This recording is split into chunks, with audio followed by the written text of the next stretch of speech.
Top 10 decks post Legacy of Destruction. This is also technically top 10 decks for May 2024. Make sure you guys smash and grab out of that subscribe button so you guys don't miss out on more awesome. We're going to start off over here with Melodious. So I thought long and hard if I wanted to put Melodious in top 10, but I think in the very early stages, this deck is going to have a very strong chance to do well because, one, people aren't going to know how to handle it. You got to really be hyped for a lot of the surprise factor these decks can do. And also, a lot of decks have an issue playing into a card that can literally bounce 3 cards off of your opponent's field.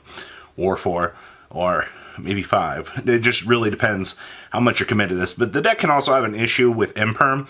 Also, decks that can't deal with Aria, literally going, hey, you know, you can't target, or, you know, literally pop off our special monsters. There's a little bit of an issue that kind of is reflected in that. So I wanted to put this deck, I think, at least in the top tier, because I think it's very strong. And that's what you want to see is some strong contenders out here entering in to the new Metadome, seeing what we can do here.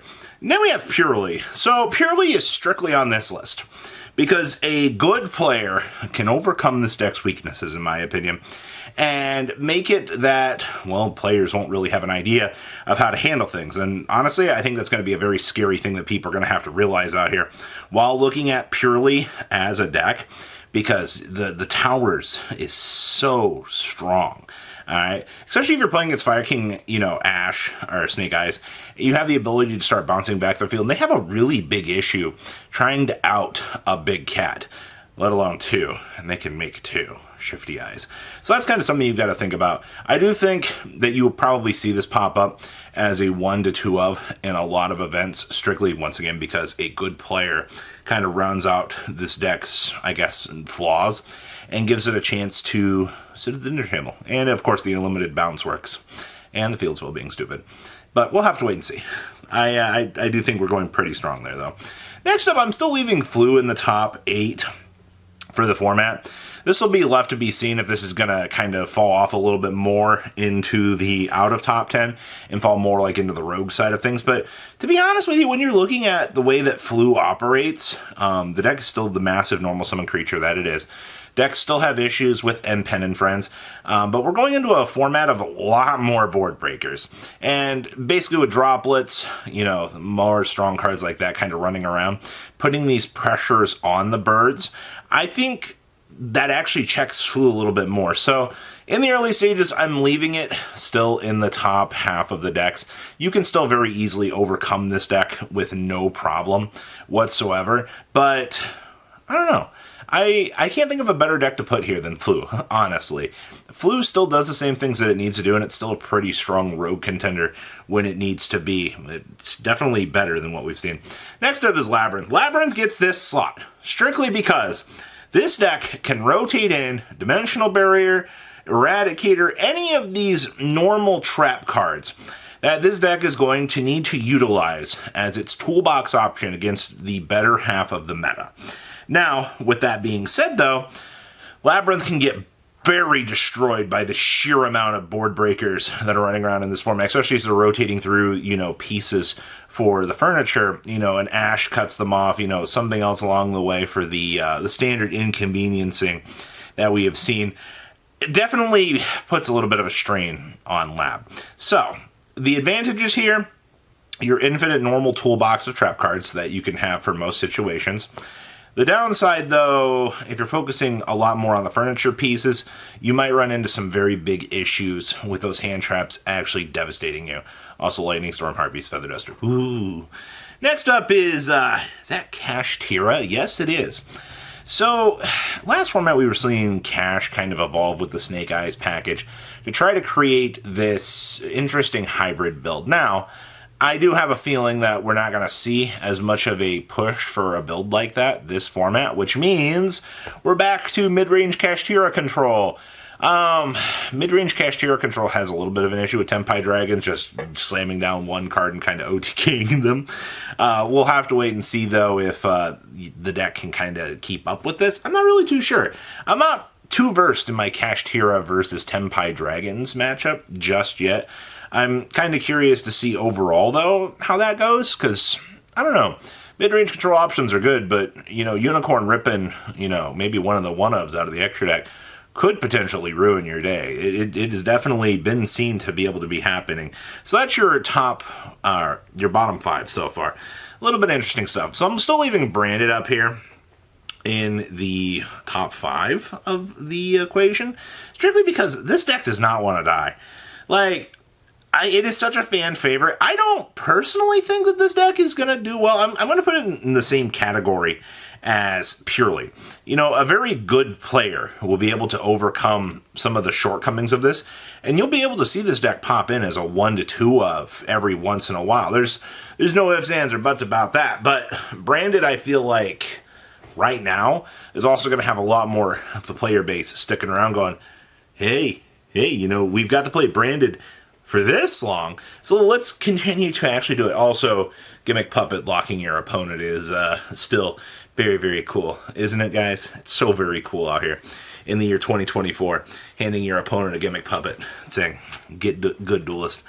Hey, if that's what it takes to win, that's what it takes to win. Next up is Yubel. So, the Tempai Dragon killer itself out here. I think that Yubel has got its own issues in this format. I have seen a lot of very weird things, but also on the same thing as a lot of the other decks here. People do not have the faintest clue in the world how to play around Yubel. And it amazes me so much that people are like, well, Yubel, it's a very strong anti-meta. Yeah, because it reflects damage. It's literally Minkongo, but 150% better in terms of the consistency that the deck has. Dark Opening, Spirit Gates, engines that you have going for it. Your deck has so much consistency.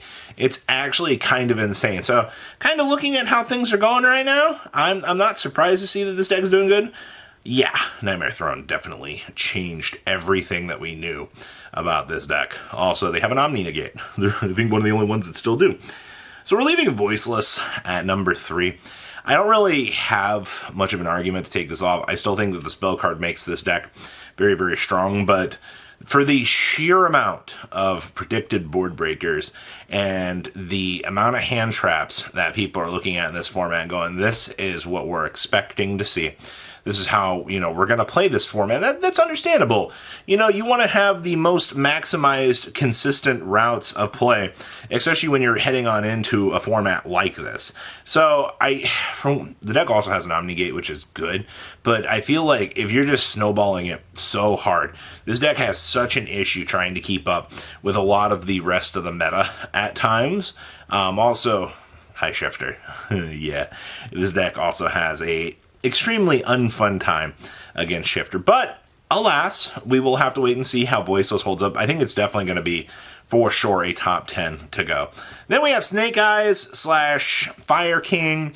I'm putting both of the versions of the deck up here because this deck has not really had enough time to evolve yet. Yeah, you lost Baron, yeah, you lost Formula, but you gained the Sky Striker package. You guys remember back in, 5 years ago, when the Orca Sky Striker deck was just a huge pop-off out here, where you got to watch this massive monster utilizing, Widow Anchor, Eagle Booster, Afterburner, Shark Cannon, these utility options. We're starting to see this kind of return back into the meta out here in terms of at least the Snake Eyes version of the deck. Now, Snake Eyes Fire King on the other side of the equation, I think we'll have to wait and see how both of these evolve, though. But there's no doubt in my mind this is not going to remain up on the top tier tables.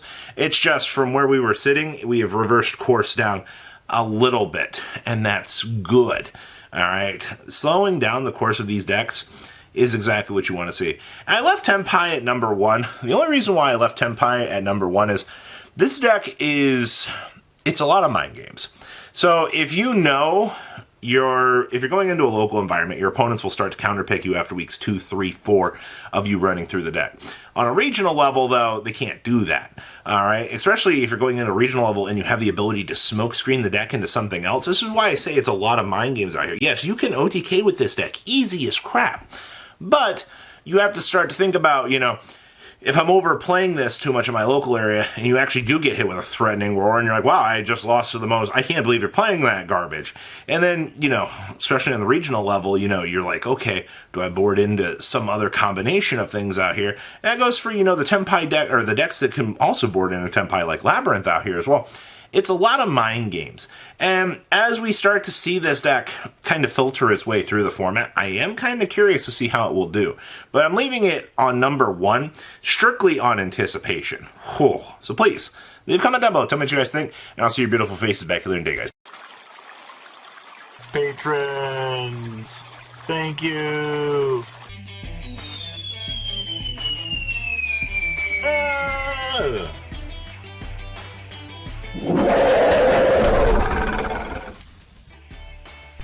Thank you so much for watching. Check out these other videos.